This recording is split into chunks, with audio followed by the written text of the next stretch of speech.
নমস্কার, কেমন আছেন সবাই? স্মৃতিচিত্রে একটি নতুন ব্লগে আপনাদের সবাইকে স্বাগত জানাই।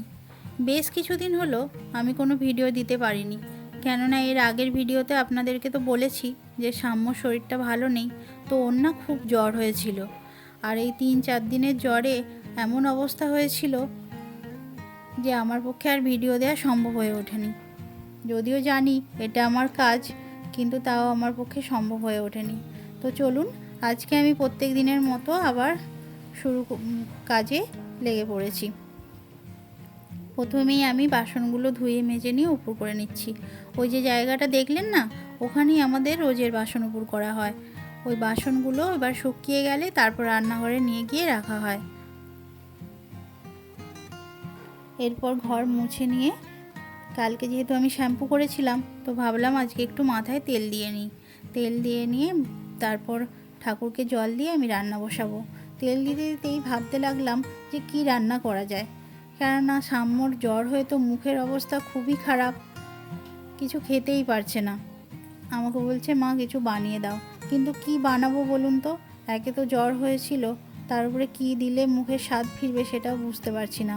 কালকে ওর বাবাকে বলেছিলাম একটু পেয়ারা নিয়ে আসতে, তো পেয়ারা দিয়েছিলাম, শুনেছি পেয়ারা খেলে নাকি মুখের স্বাদ ফেরে। আর কি কি খেলে মুখের স্বাদ ফেরে একটু জানাবেন তো আপনারা, যদি জেনে থাকেন।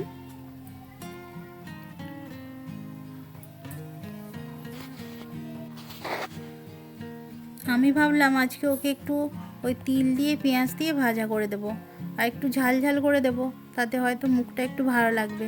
কেননা জ্বর এসেছিল কি থেকে জানি না, হয়তো ভাইরাল ফিভার, তাতে কিন্তু একটু সর্দিও আছে। আর সর্দি মুখে যদি একটু ঝাল ঝাল টকটক কোনো জিনিস হয়, তাহলে কিন্তু মুখটা বেশ ভালো হয়ে যায়। এই যে গাছগুলো দেখতে পাচ্ছেন, তুলসী গাছ, এখানে আমাদের শিব ঠাকুরও আছে। এবছর অনেক তুলসী গাছ বেরিয়েছিল, সেই জন্য টবে লাগানোর সাথে সাথে মা বললো অনেকগুলো বালতি আছে, তো ওর মধ্যে একটু লাগিয়ে দিই। দেখুন গাছগুলো কি সুন্দর হয়েছে, তাই না? আর প্রত্যেক দিনের জল পেয়ে যেন আরও সুন্দর হয়ে গেছে। আমাদের বাড়ির সামনেটা তো খুব একটা জায়গা নেই, সে খুব একটা বলতে নেই, ওই যতটুকু বাড়ি ওই অতটাই জায়গা। সেই জন্য বাড়িতে ছাদের এক কোণে এই আমাদের তুলসী মঞ্চটা রাখা হয়েছে। তো ওখানেই ধূপ দিয়ে আমি প্রণাম করে নিলাম। এরপর চলুন আমি নিচে যাই, গিয়ে দেখি রান্নাঘরে যাই। চলুন এবার আমি রান্নাঘরে চলে এসেছি। আর রান্নাঘরে এসেই প্রথমে আমার বিখ্যাত বঁটি নিয়ে বসে পড়েছি। বিখ্যাত বঁটি এই কারণেই বলছি, বঁটিটা এত ধার কি বলবো। আর এই যে বঁটির মধ্যে সাদা সাদা দাগ দেখতে পাচ্ছেন না, আসলে রোজের তো আনাজ কাটা হয় এর মধ্যে, তাই আনাজের কষগুলো লেগে থাকে। আর রোজ ধুয়ে মুছে রাখাও সম্ভব হয়ে ওঠে না। এমনিতে আমাদের এই বঁটিটাতে একদম পেঁয়াজ ঠেকানো হয় না, পেঁয়াজের আলাদা একটা বঁটি আছে, তাই জন্য এটা যে ধুতে লাগবে এরকমও কোনো ব্যাপার নেই, আর ধোয়াও হয় না ওই জন্য বেশিরভাগ সময়। আর সেই জন্য দেখুন বটির চারপাশটা সাদা সাদা হয়ে আছে। আমি যখন প্রেগনেন্ট ছিলাম, সাম্যর বাবা আমাকে একটা ছুরি এনে দিয়েছিল, কিন্তু কি বলুন তো, ছুরিতে কেটে না একদম পোষায় না। ছুরিতে করে যখন কাটতাম তখন মনে হতো যেন কি দেরি হচ্ছে না কি বুঝতে পারছি না, আর ভালো করে মনের মতো করে আনাজ কাটাও যায় না। যারা কাটেন তারা হয়তো সুন্দরভাবেই কাটতে পারবেন, কিন্তু আমি তো প্রথম থেকেই ছোট থেকে দেখে এসেছি আমার মা কাকিমাদের এই বঁটিতে করেই কাটতো, আর আমিও কেটে এসেছি, সেজন্য আমি না ছুরিটা ঠিক ব্যবহার করতে পারি না। হ্যাঁ, ছোটোখাটো কোনো জিনিস হলে তখন ঠিক আছে, কিন্তু যখন তাড়াহুড়ো করে কোনো কিছু করতে হয়, তখন মনে হয় বঁটিটা নিয়ে বসলে মনে হয় আমার সব আনাজগুলো খুব তাড়াতাড়ি কাটাও হয়ে যায়, আর কাজগুলো খুব তাড়াতাড়ি হয়ে যায়। আনাজ কাটতে কাটতে বলে নিই আজকে কি কি রান্না করছি। আজকে করছি পেঁপে দিয়ে, আলু দিয়ে, কচু দিয়ে, সয়াবিন দিয়ে একটা তরকারি। সয়াবিনগুলো প্রথমেই ভেজে নিচ্ছি, ভেজে তারপর তরকারিতে দেব। সয়াবিনগুলো দেখবেন ভেজে তরকারিতে দিলে বেশ ভালো লাগে। আগে যখন অঙ্গনওয়াড়ি থেকে খিচুড়ি নিয়ে আসতো, সেই খিচুড়ির মধ্যে সয়াবিনগুলো দেখতাম ভেজে দিত না, তার স্বাদগুলো না একটু কেমন কেমন হয়। তাই জন্য আমার মনে হয় সয়াবিনগুলো ভেজে দিলেই কিন্তু তার স্বাদটা আসে ঠিক। আর এদিকে সাম্যর বাবা জানেন তো কচু খায় না, সেই জন্য ভাবলাম যে সয়াবিনের মধ্যে একটু দিয়ে দিই, তাতে করে ওকেও একটু দেয়া যাবে আর আমরাও একটু খাবো। যেহেতু সব সবজিরই কিছু না কিছু ভালো গুণ আছে, সেই জন্য আমি চেষ্টা করি এমনভাবে রান্না করার যাতে সমস্ত সবজির গুণ, পুষ্টিগুণগুলো বজায় থাকে আর সেই সাথে সবাই যেন সেটা খায়।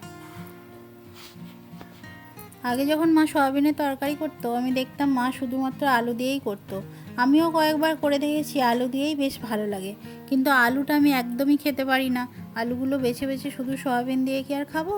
সেই জন্য ভাবলাম ওর সাথে যদি একটু পেঁপে আর কচু দিয়ে দিই তাহলে আলুটা ছাড়াই পেঁপে আর কচুও আমি খেতে পারবো। সেই জন্য ওদের সাথে সাথে আমার জন্যই বিশেষ করে পেঁপে আর কচুটা দিয়ে দিয়েছি তরকারির মধ্যে। আপনাদের সাথে কথা বলতে বলতে তরকারিটা আমি চাপিয়ে দিয়েছি। এর মধ্যে দিয়ে দিচ্ছি একটু লঙ্কা গুঁড়ো, একটু আদা বাটা, একটু ধনে জিরে গুঁড়ো আর একটু গোলমরিচের গুঁড়ো, আর নামানোর আগে দিয়ে দেবো একটু হিং, কাঁচা লঙ্কা আর ধনেপাতা। হ্যাঁ, একটু টমেটো দিলে স্বাদটা মন্দ হয় না। টমেটোর কথা ভুলে গিয়েছিলাম, তাই এখন দিয়ে দিয়েছি নাড়তে নাড়তে। চলুন, আপনাদের সাথে কথা বলতে বলতে তরকারিটা আমার হয়েই এসছে। দেখি শাম্য ওই ঘরে কি করছে, একবার গিয়ে দেখি। এখন ঘড়ির কাঁটায় প্রায় 8:30। তো মনে হয় ও অনেকক্ষণই উঠেছে, কেননা আমি তো এই দিকটায় আছি, বুঝতে পারছি না, তবে আওয়াজ পাচ্ছিলাম। বাবা মনে হয় তুলে দিয়েছে। এই কদিন ও একটু দেরি করেই উঠছে, জ্বর গায়ে, রাত্রের দিকে তো বেশি ঘুমোতে পারছে না, ওই জন্য সকালবেলা জোর করে তোলা হচ্ছে না। কালকে যেহেতু বিকেল থেকে জ্বরটা ছেড়ে গেছে, সেই জন্য রাত্রের দিকটা ঠিকঠাকই ঘুমিয়েছে, আর ওই জন্য আজকে সকাল সকাল উঠে পড়েছে মনে হয়। একবার যাই, গিয়ে দেখি কি করছে। ওর বাবা বাড়িতে থাকলে আমার বেশি চিন্তা থাকে না। ওর বাবা যদি বাড়িতে থাকে তবে ছেলেকে ওই অর্ধেক সামলে নেয়। উঠে ব্রাশ করানো, তারপর দুধ কমপ্লেক্স দেওয়া, সবটাই ও করে নেয়, আর আমি এইগুলো নিয়ে ব্যস্ত থাকি। চলুন দেখি ও কি করছে, যাই একবার। বাবু, বাবু, ওরে মিটকে মিটকে হাসছে। ওর 8টা বেজে গেল, রোদ্দুর চলে এলো ঘরে। হাই দেখ, কি কখন উঠবি? দাঁত মেজে আয়, যা।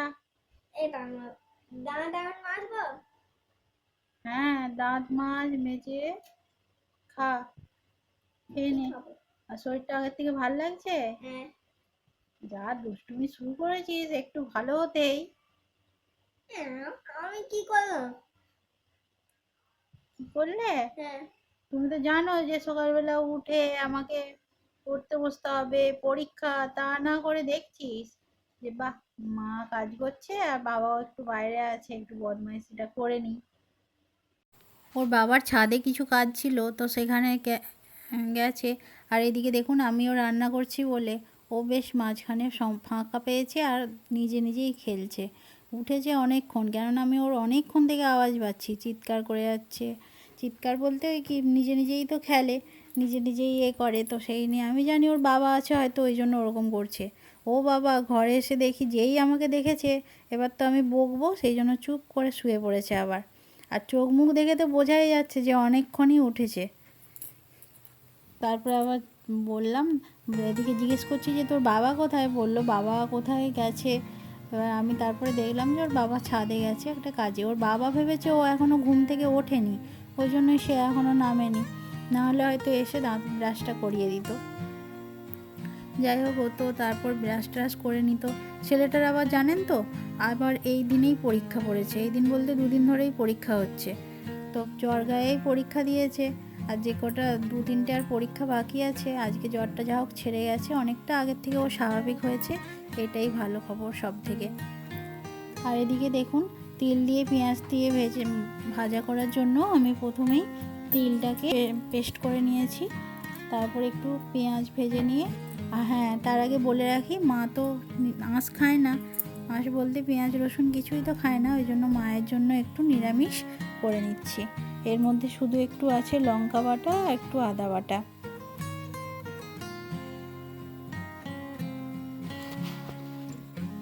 আর বাকি বাটা তিলটা পেঁয়াজ দিয়ে ভেজে নিচ্ছি। সামু আর আমি খাবো, আর ওর বাবাকেও আজকে একটু দেবো, যেহেতু করছি তো, না খাওয়ার তো কিছু নেই, একটু দেবো বাবাকেও।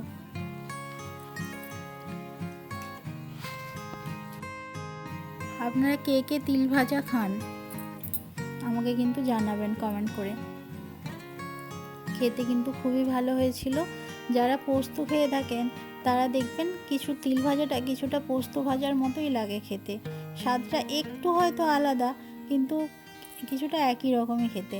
এদিকে দেখুন তিল ভাজতে ভাজতে ওইদিকে সাম্য রেডি হয়ে গেছে, উঠে ব্রাশ করে নিয়ে আজকে আর দুধ কমপ্লেক্স খায়নি, তো স্নান করে নিয়েছে, নিয়ে এদিকে গেছে ঠাকুরের জন্য ফুল আনতে। ফুল আনতে বলতে বলেছিলাম না যে ওর দুটো ঠাকুর আছে, তাকে ও রোজ পুজো করে, ওর ঠাম্মি ঘরে পুজো করছে, সেখানে গেছে ফুল আনতে। সেখানে গিয়ে ফুল চাইছে, একটা দুটো তিনটে, ওই জন্য ওইভাবে আঙুল দেখাচ্ছে।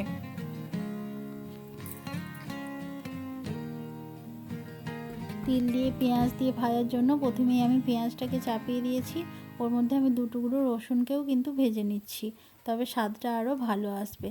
এরপর আমি তিলটিকে দিয়ে ভালো করে নেড়ে চেড়ে শুকনো শুকনো করে ভেজে নেব। তিলটি খেতে কিন্তু খুব সুন্দরই হয়েছিল।